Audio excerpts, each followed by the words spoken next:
앞뒤 자매님들과 함께 인사 나누겠습니다. 주님이 부활하셨습니다. 라고.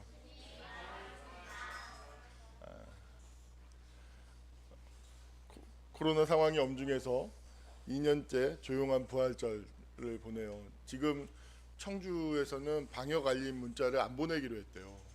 그래서 안 보내기로 했대요. 그래서 지금 상황이 되게 환자 발생자는 많은데 문자가 오는 알림이 문자는 줄었어요. 그래서 왜냐하면 그걸로 인해서 좀 피해가 있었나 봐요. 좀 고소고발 사건도 있고. 그래서 청주시에서는 관련된 사람들만 이렇게 문자를 보내고 이렇게 청주 시민 전체에게 알림이 문자를 뿌리는 거는 좀 자제한다고 해서 상황이 엄중한데 문자는 덜 오죠.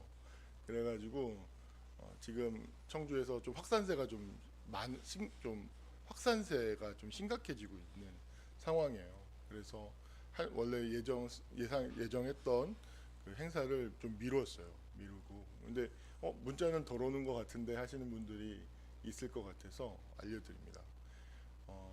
그래서 조용한 부활절을 또 보냈는데 다음 주 한 주 상황을 지켜보고 난 다음에 그 다음 주에 오늘 하려고 했던 행사들을 할 수도 있고 또 상황에 따라서 한 주 또 미뤄질 수도 있으니까 유연하게 상황을 보면서 함께 대처해 나갈 수 있었으면 좋겠습니다. 예수님의 부활 사실 이것은 역사적 사실이죠. 그 예수님이 저는 부활에 대해서 이야기할 때마다 이야기하지 않을 수 없는 게 사람은 거짓을 위해서 죽지 않아요.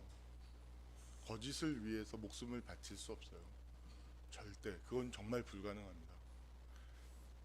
반드시 내부 고발자가 나오게 되어져 있어요. 반드시. 그런데 무수한 사람들이 이 예수 그리스도의 부활이라고 하는 사실을 증거하기 위해서 죽었거든요. 그 죽음, 그러니까 수많은 순교자들, 초대교회 때 있었던 그 순교의 피 자체가 이 예수 그리스도의 부활이 사실이라는 것을 의미하고 있어요. 저는 예수님의 현현, 이것은 물론 믿음이 생겼으니까 믿어요. 근데 제 합리적인 이성을 가지고 예수님 이 부활에 접근할 때 저는 그 무수한 사람들이 거짓을 위해서 죽는다는 것은 불가능하고, 그리고 제가 사람이 있잖아요. 사람으로 살고 있잖아요. 이 살고자 하는 이 본능을 넘어설 수 있는 무엇을 갖게 된다라는 것은 그것이 진리, 아름다움, 숭고함, 그러니까 자신의 생명보다 더 가치 있고 의미가 있다는 일이 아니고서는 인간은 절대로 자기의 이 개체성의 생명을 포기하지 않아요. 그리고 그 웬만한 그 어떤 것도 이 개체적인 생명을 보존하고 유지하려고 하는 이 본성, 본능과 본성이 한꺼번에 나왔어요. 본능. 이 본성과 이 본능보다 더 강한 것은 존재하지 않아요. 그래서 이 예수님을 위해 이 부활하심을 증거하기 위해서 무수한 사람이 순교의 피를 흘렸다는 사실이 저는 이것이 이 예수님의 이 부활하심이 이 개체의 보존, 자기 보존의 욕구, 욕망, 이것보다 얼마나 더 탁월하고 더 위대한 것을 보고 느꼈는가를 보면 알 수 있어요. 또 한편으로는 부럽기도 해요. 나도 이런 거 느껴봤으면 좋겠다 라고.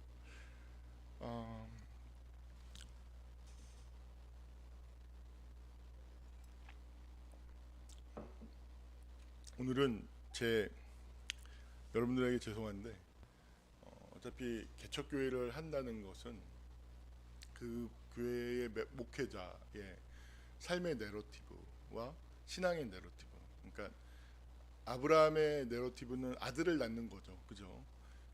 근데 그것이 결국엔 하나님의 내러티브가 되는 거예요. 그러니까 제 인생의 이야기들을 중심으로 이 말씀과 부활에 대해서 이야기를 좀 나누고자 합니다. 저희 아버지는 오늘 칼럼에도 조금 썼는데 알코올 의존증, 알코올 중독 아주 심한 사람이었어요. 학교도 안 다녔고 전쟁 후에 어머니 아버지를 떠나왔던 5살 때 떠나왔던 고아로 어린 시절을 보내고 정말 거친 인생을 살던 분이었죠. 이 아버지는 술을 너무 많이 드셨어요. 일주일에 한 이틀 빼고는 술을 늘 드셨어요. 때려 부시고. 그래서 제 어린 시절의 24시간을 한번 재구성을 해보면 어떠냐면 아주 어린 시절, 뭐 5세 이전은 잘 기억을 못할 것 같아요. 근데 5세 이후를 구성해 보면 예를 들어 저녁부터 스타트를 끊겠습니다. 해가 어스름이 지면 온 집안과 가정은 불안과 공포에 휩싸요. 아버지를 기다리는 시간은 너무 두렵고 무섭고 떨리는 시간이에요. 그리고 어머니는 엄청난 긴장을 하세요. 엄청난 긴장과 불안을 경험하죠. 그리고 나면 아버지가 이제 역시 아니나 다를까 이제 막 고성방가를 하면서 집에 오십니다. 그 소리가 들리기 시작하면 온몸은 초긴장 상태에 들어가요. 가정은 비상 상황이죠. 놀랍게도 그때 제 하나밖에 없는 여동생은 그 상황이 들어가면 잠을 자요. 놀랍게도. 그래서 상황이 종료되면 언제나 깼어요. 참 편리한 인생이죠. 그래서 걔가 친동생이지만 별로 할 얘기가 없어요. 아픔을 나눌 게 별로 없었거든요. 그리고 저희 누님은 굉장히 불안해하고 동요하기 시작해요. 그 상황에서 초긴장 상태인 거죠. 그리고 나면 저녁을 먹고 나면 이제 아버지가 술을 사오라고 시켜요. 술 심부름을 저에게 시킵니다. 대부분이 그랬어요. 그러면 술 심부름을 하죠. 술을 마시면서 이제 저희 어머니는 절대 지지 않아요. 우리 어머님의 항상성은 평화의 항상성이 아니라 싸움의 항상성이 있어요. 아버지랑 싸움으로 인해서 어떤 평안과 안정을 느끼는 아주 독특한 유형의 인간이었던 것 같아요. 늘 싸움을 만들었어요. 불을 잘 던지죠. 이래도 안 타, 이래도 안 타, 이래도 안 타올라 하면서. 그래서 여지없이 타오르죠. 그리고 나면 이제 그 안에서 새벽까지 언제 잠들었는지 모르게 그 저녁 시간의 대부분은 불안과 두려움, 긴장 속에서 살게 돼요. 이렇게 한 십수년 어린 시절을 살았던 것 같아요. 그렇게 되면 어떻게 되냐면 불안, 두려움, 공포가 그 인격을 잡아먹어요. 그러니까 성장할 수 없어요. 그리고 난 다음에 잠을 자고 아침에 일어나면 기운이 하나도 없어요. 기운이 하나도 없는 상태에서 그냥 학교에 가야 돼요. 학교에 가야 되면 학교는 남의 나라 세상이죠. 학교에 가면 철저하게 제 진짜 감정을 억압해야만 해요. 제가 가정이라는 생활, 삶, 그 터전 안에서 느꼈던, 제가 직접 경험하고 느꼈던, 보고 느꼈던 모든 것을 부정하고 부인하고 철저하게 억압해야 돼요. 완전한 억압. 내 진짜 감정을 완전히 억압해야 하는 분위기. 괜찮은 것처럼. 아침마다 학교에 갈 때마다 항상 돌멩이를 하나씩 차고 갔어요. 돌멩이를 하나씩 차고 가다가, 그러니까 길을 가다가 이렇게 돌멩이 하나를 발견하면 저걸 오늘 차고 가야겠다. 그 돌멩이를 계속 차면서 학교에 가다가 어느 탁 구석에 넣어놔요. 그럼 학교 올 때 다시 그걸 차고 계속 왔어. 그리고 집에 오는 길이 너무 싫어가지고 항상 엄청난 길을 피 돌아가서 많이 왔어. 집으로 오기가 싫어. 그러니까 진짜 감정을 억압하는데 너무 익숙해진 거죠. 진짜 나를. 그러다 보니까 어떤 상황이 만들어지게 되냐면 제가 제일 좋은 엄마 아빠가 누구라고 그랬죠? 자기를 잊게 만드는 엄마 아빠인 거예요. 쉽게 말해서 사람의 인생은, 결혼 생활도 그렇지만 사람의 인생은 이자적인 것과 삼자적인 것이 계속 스위칭하는 삶이에요. 공부를 하는 것, 예를 들어서 공부하는 것은 이자적인 거죠. 행동을 한다는 게 대표적인 이자적인 거예요. 나를 잊어버리게 되는 거죠. 그 행동에 몰입하게 되는 거예요. 그리고 그 행동이 멈추게 되면 그 행동에 대해서 자기에 대해서 의식하게 되죠. 그것이 삼자적인 거예요. 그러니까 이자적인 것과 삼자적인 것이 왔다 갔다 하는 거면서 사람은 계속해서 상호적인 사계 안에서 성장하게 되어져 있는 거예요. 근데 매우 안타깝게도 저는 그러니까 제일 좋은 엄마 아빠가 이자적, 그러니까 그 아이가 엄마 아빠를 잊고 망각하고 자기 욕구, 자기가 하고 싶은 것에 몰두하게 만드는 것. 그래서 그 안에서 충분한 융합 감정, 어떤 건강한 의미에서 융합입니다. 이게 융합 감정을 느끼게 하는 것, 것이 굉장히 중요한 과제인 거예요. 그리고 난 다음에 딱 돌아왔을 때 엄마가 있어. 그러면 엄마와의 관계로 돌아와서 자기 자신이 한 행동을 삼자적으로 보고 느끼고, 그래서 엄마를 의식하고 다시 이 삶을 계속 반복하는 것이죠. 어린 시절의 성장 과정이 다 그래요. 그리고 이것은 이후의 학습이나 상호적인 작용 안에서도 굉장히 중요합니다. 근데 저와 같은 그런 어린 시절을 보낸 사람은 엄마 아빠를 잊을 수가 없어요. 늘 엄마 아빠를 의식해요. 나에게 집중할 수가 없어요. 나를 의식할 수 없어요. 왜냐하면 엄마 아빠가 늘 걱정이니까요. 그래서 역설적이게도 자기가 형성되지 못해요. 그러니까 자기 생명, 자기 셀프, 자기가 형성되고 성장할 수 있기 위해선 엄마 아빠가 안전기지가 되어서 엄마 아빠를 신뢰하고 자기에게 몰두하는 시간을 통해서 성장하고, 또 거기서 나와서 삼자적으로 엄마 아빠와 관계를 맺고 이야기하는 과정을 통해서 성장하는 거예요. 그런데 저는 엄마 아빠와의 관계에서 엄마 아빠를 잊을 수가 없는 거예요. 늘 엄마 걱정, 아빠 걱정을 하는 거죠. 무서움하고. 그리고 그러다 보니까 그 결과 부산물이 뭐냐면 성장하지 못하는 자의식을 갖게 돼요. 그리고 그것은 투사가 돼서 타인의 시선을 늘 의식하게 되는 그 영향을 주게 돼요. 그래서 자율성, 자발성이 없어지게 돼요. 매우 마음이 아프게도. 제가 숨겨진 제 인생의 내러티브 하나를 오늘 처음으로 공개하려고 합니다. 제가 초등학교 6학년 얘기 많이 하잖아요. 그거 초등학교 6학년 물론 선생님으로 이야기하지만 사실은 그 초등학교 6학년이 가능하게 만들었던 건 그때 제가 좋아했던 한 뭐뭐 자매와의 그 첫사랑. 제가 정말 첫사랑인 거 6학년 때. 뭐 아무 일도 없었어요, 여러분. 무슨 일이 있었겠습니까? 초등학교 6학년 때. 혹시 착각하지 마십시오. 저는 5학년 때 되게 힘든 시간을 보냈어요. 왕따, 경계가 없고 그럼으로 인해서 힘든 시간을 보내고 6학년이 올라가면서 이렇게 살면 안 되겠다는 생각으로 1년, 놀랍게도 1년 6학년을 올라갈 때 제가 잡은 말씀처럼 어떤 교훈이 뭐였냐면 항상 진실을 말하라 라는 것을 붙잡았어요.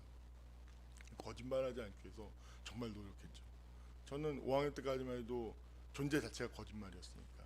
왜냐하면 제 진짜 감정을 억압하고 제 삶의 상황들이나 정황들을 늘 억압해야 되니까 제 존재 자체가 거짓말이었어요. 존재 자체가 존재론적 뻥쟁이였죠. 제가 그랬어요. 근데 초등학교 6학년 때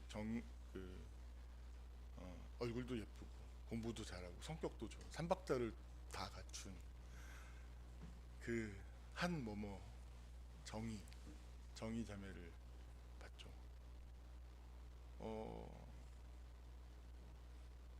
되게 놀라운 경험이었어요.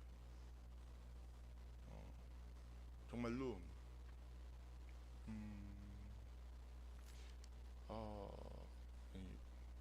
여기 제가 말로 설명한 칼럼에 쓴 걸 조금 할게요. 위에 건 빼고 제가 핵심적인 들으십시오. 보지 마십시오. 나중에 읽으십시오. 제가 초등학교 6학년 때 짝꿍이던 한 자매를 사랑하게 되었습니다. 얼굴도 예쁘고 공부도 잘하고 성격도 좋은 그 친구를 사랑하게 된 것이죠. 저는 그 친구를 보기 위해 학교를 가기 시작했습니다. 제 마음에는 온통 그 친구 생각뿐이었습니다. 정희에게 잘 보이기 위해서 공부를 하기 시작했고 학급 활동도 열심히 하였습니다. 그 결과 학교 생활과 성적에서 놀라운 변화와 발전이 있었습니다. 그 친구를 사랑하는 마음이 아버지에 대한 두려움과 공포보다 훨씬 더 강했습니다. 남의 나라 세상인 가정에서도 저는 그 친구를 생각하면서 중심을 잡을 수 있었습니다. 사랑할 때 저는 끔찍한 가정에 있었지만 어둠의 지배를 받지 않을 수 있었습니다. 무엇보다 행복했던 것은 나를 잊고 그 친구만 생각하는 것이었습니다. 그 친구만으로 마음을 채우면 용기가 자라나 그 무엇으로도 두렵거나 무섭지 않았습니다. 그러니까 늘 그러니까 그 친구 생각만 하면서 살았어요. 늘 그 친구를 의식하면서 살고 그를 위해서 살고 그를 위해서 존재했던 거예요. 1년 동안. 물론 그걸 의식적으로 한 건 아니에요. 그렇게 된 거예요. 근데 놀랍게도 그때 너무 행복했던 거예요. 그러면서 근래 근데 이 얘기를 왜 잊었냐면 제 인생에서 가장 마음 아픈 사건이 20살 때 이 친구를 길 가다가 우연히 길거리에서 만났어요. 나는 너무 반가웠는데 이 친구는 물론 저는 그때 우울하고 우울증, 대학도 못 가고 어둡고 나를 마치 어떤 몬스터 보는 것처럼 물론 투사였을 거예요. 두려워하고 꺼려하면서 이렇게 다가가서 말을 하고 싶었지만 이렇게 꺼려하면서 이렇게 지나쳤죠. 제 영혼이 정말 산산이 찢어지는 경험이었어요. 제 인생에서 가장 아픈 경험이었어요. 그래서 생각도 안 하고 그 뒤로는 다 지우고 억압했던 것 같아요. 너무 아프고 괴로웠어서. 근데 근래에 다시 복귀를 시작했어요. 기억을 회복을 시작하는데 나만 좋아했을까? 나만 좋아했을까? 그러면서 제가 이성이라고 하는 어떤 구체적인 이성에 대한 감정에 눈뜨게 하는 사건이 그 친구가 저한테 뭔가 부탁하면서 허벅지에 손을 얹으면서 이렇게 흔들면서 기라 이것 좀 해줘 이렇게 부탁한 적이 있었거든요. 그때 심장이 멎는 것 같으면서 그 경험이 며칠 동안 떨어지지 않고 어떤 이성이라고 하는 존재가 육체와 이어지는 최초의 경험이었어요. 그때서부터 뭔가 알 수 없는 부끄러움이 올라오는데 더 좋아하게 됐죠. 근데 가만히 생각해 보니까 그때 그 아이의 표정 생각해 보는데 이건 미필적 고의였을 가능성이 많아. 중요한 짓이 아니라고 하는데 아니야. 그리고 초등학교를 졸업할 때 생각하는데 저는 진짜 감정을 억압하느라고 아무렇지도 않은 척했죠. 졸업식 당일에. 근데 그 정이라는 지금 제 옆에 짝꿍이었거든요. 졸업식 내내 울었어요. 내내 계속 엉엉 울었어요. 계속 아래에서 고개도 들지 않고 아래에서 계속 울었어요. 그만 울어 해도 눈물을 그치지 않았어요. 그리고 저를 딱 한 번 봤어요. 졸업식 때. 그러면서 다시 생각난 거예요. 얘도 날 좋아했구나. 어쩌면 저 한 번도 그렇게 생각해 본 적이 없어요. 왜냐하면 20살 때 제 영혼이 갈갈이 찢어지는 경험을 했었기 때문에 절대 생각하지 않았어요. 절대. 너무 마음이 아픈 경험이었어가지고 생각하지 않는데 그걸 뚫고 생각을 기억에 접근해서 했는데 얘도 날 좋아했구나 라는 생각을 처음으로 하게 됐어요. 그러면서 되게 놀라운 건 뭐냐면 그 6학년 시즌 동안에 뭘 경험하게 되냐면 저는 엄마 걱정, 아빠 걱정을 하면서 동시에 그것이 나에게 재투서가 돼서 저는 늘 나에 대한 염려를 하면서 살았어요. 나 말했잖아요. 건강한 사람은 나를 염려하거나 나를 의식하지 않아요. 뭔가 행동하죠. 행동한다는 게 뭐예요? 뛰어들고 모험하고 나를 잇고 무엇인가에 부딪혀 나가는 거죠. 근데 나를 염려한다는 것 이 자체가 무엇을 뛰어들고 헤쳐나가고 부딪히고 접촉하고 모험하고 이게 불가능한 심리 상태인 거예요. 나를 염려하는, 엄마를 염려하듯이. 근데 사랑은, 제가 그때 경험한 사랑은 뭐였냐면 그 아이만 존재할 뿐 나를 지울 수 있었다는 거예요. 나는 나에 대해서 아무것도 염려하지 않았어요. 나를 의식하지도 않았어요. 오로지 그 아이만. 근데 역설적이게도 저는 그때 성장했어요. 저는 그때 자라나고 그때 인생의 모든 걸 그때 경험했어요. 지금 삶의 좋은 것의 씨앗은 다 그때 형성이 되었던 거죠. 그리고 그것이 제 인생의 어떤 사랑에 대한 어떤 원형적인 무엇을 만든 거고, 신앙을 갖게 되면서 깨닫게 된 건 뭐냐면 사랑은 다 하나님께 속한 거죠. 그것이 단순히 인생의 경험이 아니라 그 사랑이라는 것을 통해서 하나님 경험을 했던 거예요. 그리고 그것이 하나님과 이어지게 되는 거죠.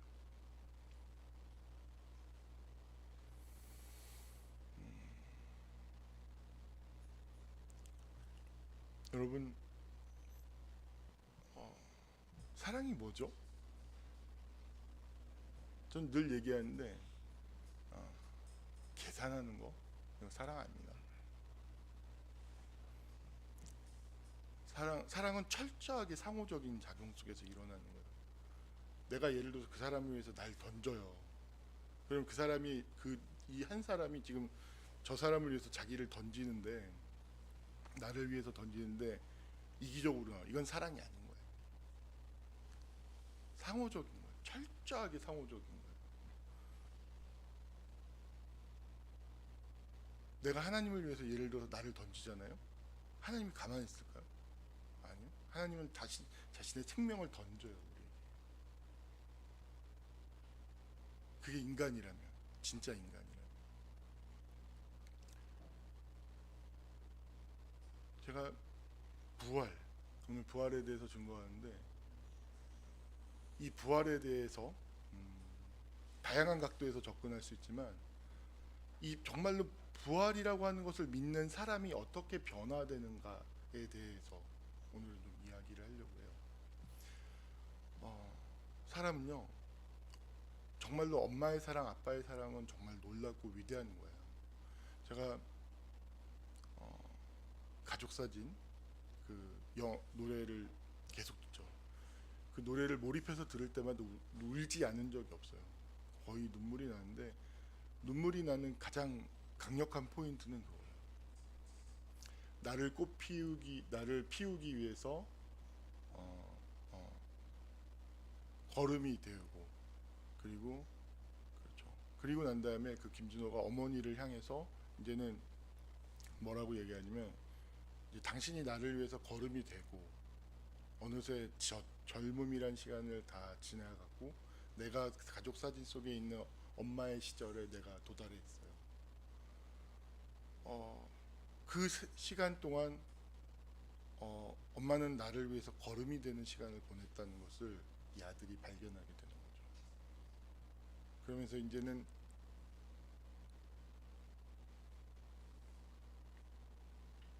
무슨 얘기를 하냐면, 나를 위해서 걸음이 되어줬던 그 시간들이, 당신의 그 그을린 시간들,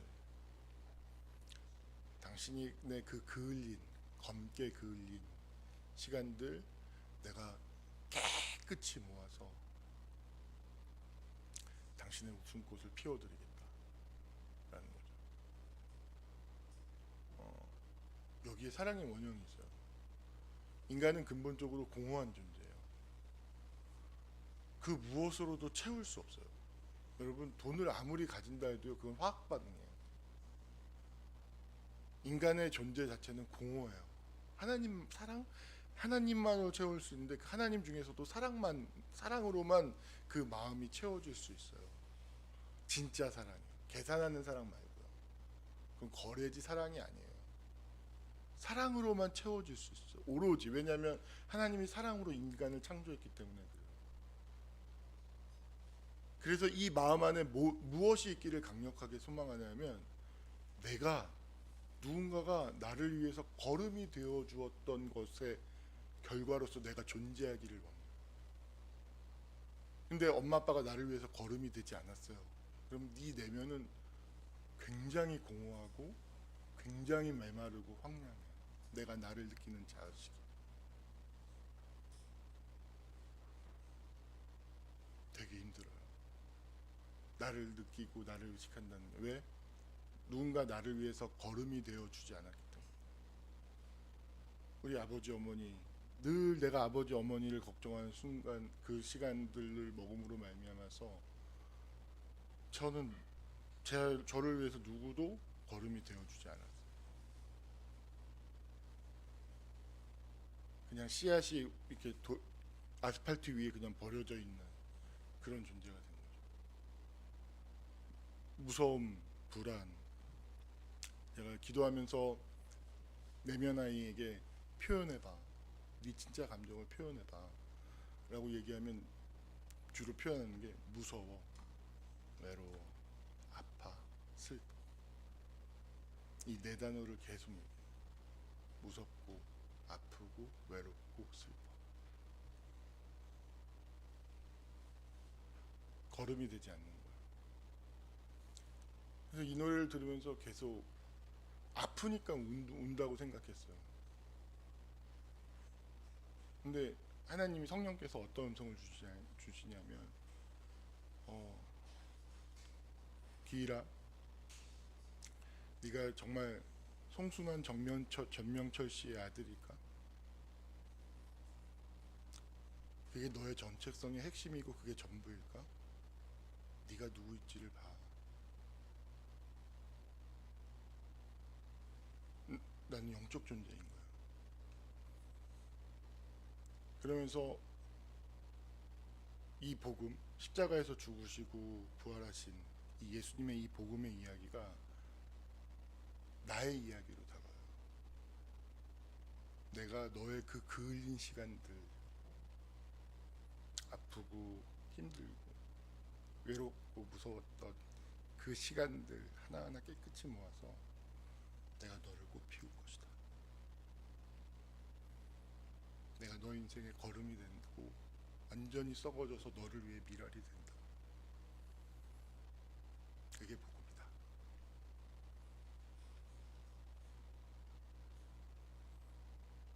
내가 너를 위해서 존재하고 있다. 항상 이 복음을 깊이 다시금 받아들이게 됐어요. 누군가가 날 위해서 죽어주는 이야기를 갖고 싶었던 거예요.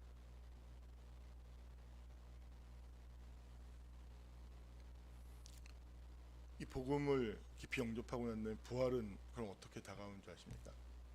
결론부터 간단하게 얘기하면, 그 전에는 어찌 보면 실제로 존재하지도 않는 나를 염려하는 거예요. 이 개체성, 나. 실상을 봐. 하나님께 저에게 보여.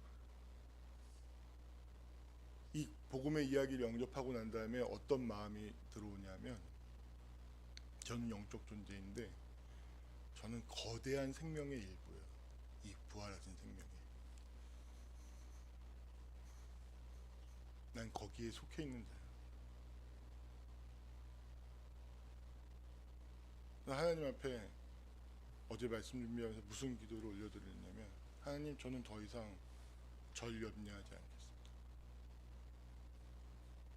제 인생, 저라고 하는 이 개체성을 염려하지 않겠습니다.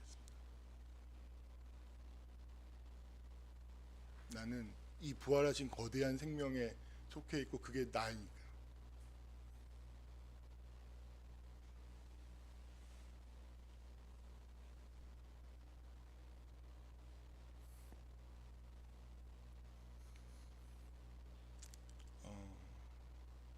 여러분들은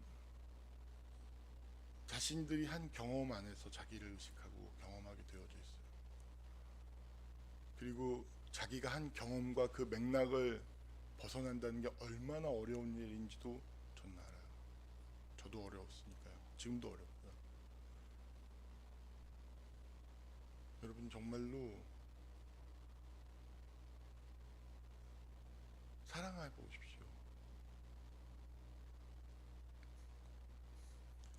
사랑만이 그것을 초월할 수 있게 해주는 힘이 있습니다. 그리고 그 사랑을 알려주는 곳, 그 사랑의 생명을 심어 넣어주는 곳이 바로 기독교인 것이죠.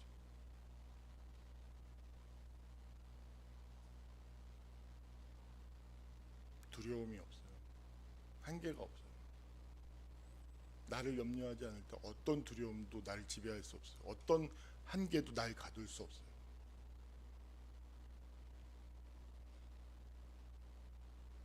저는 앞으로의 인생이 기대가 돼요. 전 되게 거침없이 살 거예요. 난 이제 아무것도 두려워하지 않기로 했어요. 삶도 생명도 그 어떤 것도 두려워하지 않기로 했어요.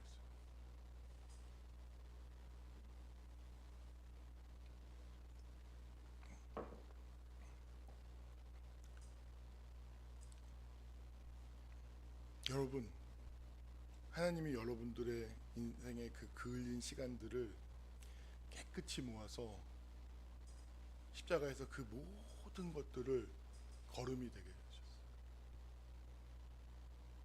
우리가 그토록 갈망하던 나를 위해서 죽어준 그 사랑을 어머니 아버지도 채주지 못했던 걸 예수님이 하신 거예요. 근데 이것이 나의 이야기가 되려면 나라고 하는 아이덴티티가 영적 존재예요. 여러분, 인간은요 절대로 홀로 외따로의 존재하는 존재가 아니에요. 제가 정말 느끼고 경험하는 것은 인간은 이어져 있다는 사실. 인간은 이어져 있어요. 다 연결되어져 있어요.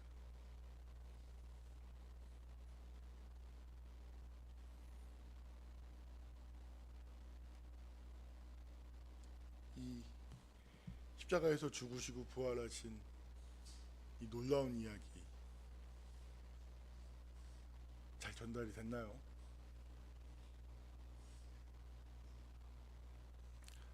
저는 그 어린 시절에 두려움만 하니까 제 핸드폰 프사가 저는 우주복을 입고 있는 그런 이미지들을 되게 어려서부터 좋아했어요. 왜냐하면 우주라는 환경은 생명이 살 수 없는 환경이잖아요. 빛에 노출되면 죽고요. 빛이 없는 상태에 노출되면 너무 추워서 또 죽어요. 산소도 없고요. 중력도 없어요. 우주복이 있어야만 그 환경에서 살 수 있죠. 저희 가정이 우주였어요.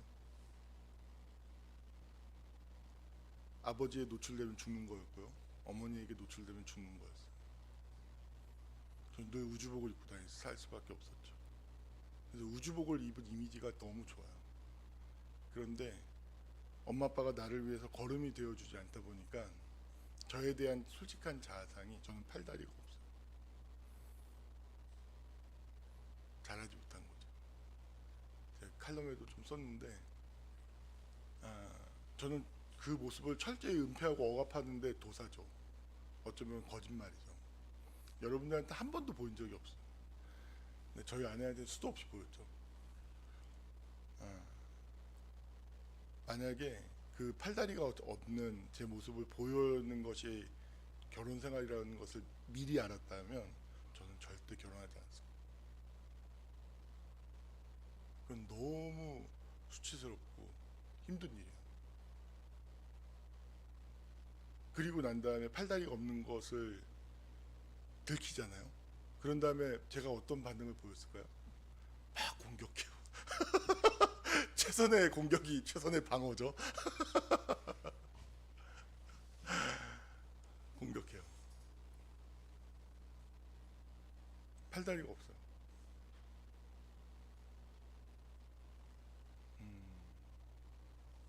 성장할 게 성장하지 못한 거죠. 늘 공포와 두려움 안에서 살다가 그나마 6학년 때 그 1년의 성장 경험이 없었으면 정상적인 사회생활 못했을 거예요. 정말 못했을 거예요. 학습도 못했을 거고요. 아마 소시오패스가 됐을 거는 거의 99%고요. 사이코패스가 됐을 확률도 매우 높아요. 제가 볼 때. 제 안에 그런 성향이 솔직히 있어요. 왜냐하면 한 번도 정서적 교환 경험을 해본 적이 없어요. 근데 되게 잘하죠, 그죠? 잘하는 것처럼 보이죠, 그죠? 이게 독서의 힘입니다. 독서의 힘. 오로지 독서. 저 책들이 다 이 결핍을 채우기 위해서 다 읽어야만 했던. 하나님이 놀랍게 인도하신 거 뭐였냐면, 제가 17살 학교를 그만뒀는데 머리가 바보가 돼가고 있다는 걸 느꼈어요. 이대로 나이를 먹으면 큰일 나겠다는 걸 느낄 수 있었어요. 그래서 일부러 그때는 제가 마르크스를 좋아했었던 시절이어서 마르크스의 책들을 일부러 사서 뭔 얘기인지도 모르는데 무조건 읽었어요. 어떻게 읽냐면 쭉 읽다가 좀 느껴지는 게 한 줄 나오잖아요. 그걸 얻기 위해서. 그러니까 대부분은 몰라요. 근데 한 줄 느껴져. 그럼 그걸 가지고 생각을 해보는 거예요. 계속. 그거라도. 그걸 중단하지 않았어요. 되게 감사한 거예요. 이거라도 하지 않으면 안 된다는 거. 그 결핍을 채웠던 거죠. 근데 이번 부활절에 하나님께서 팔다리가 자라는 것을 소망하게 하시더라고요. 네가 소생할 것이다 라고.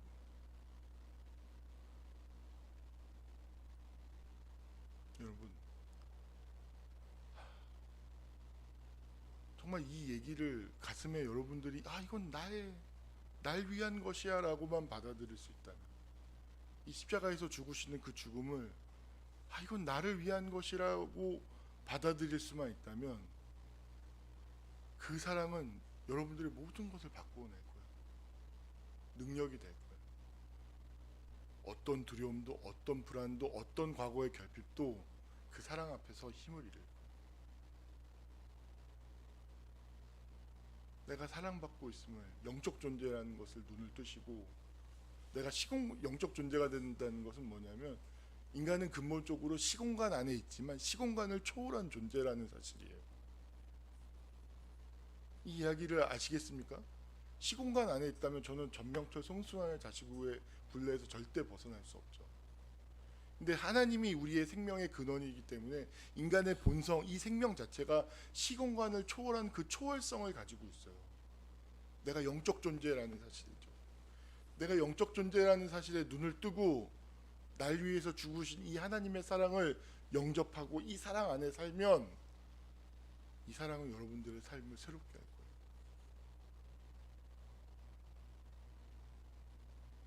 불가능한 일이 없을 거예요.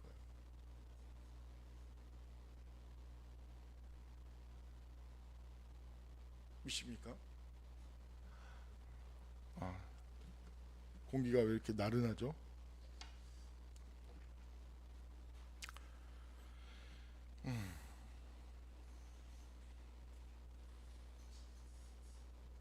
엠마오로 가는 길. 엠마오로 가는 길은 절망의 길이었죠. 상실의 길. 엠마오로 가는 길이 예수님이 없는 우리 인생의 길이 아닌가요? 다 엠마오로 가고 있었잖아요.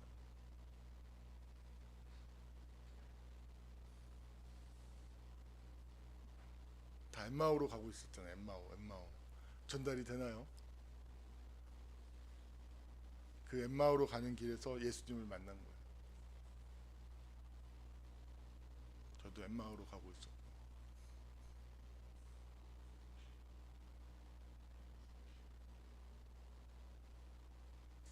말씀을 마무리할게요. 사랑은 모든 것을 뛰어넘습니다. 이 사랑을 배워가십시오. 그리고 이 사랑에 마음의 문을 여십시오.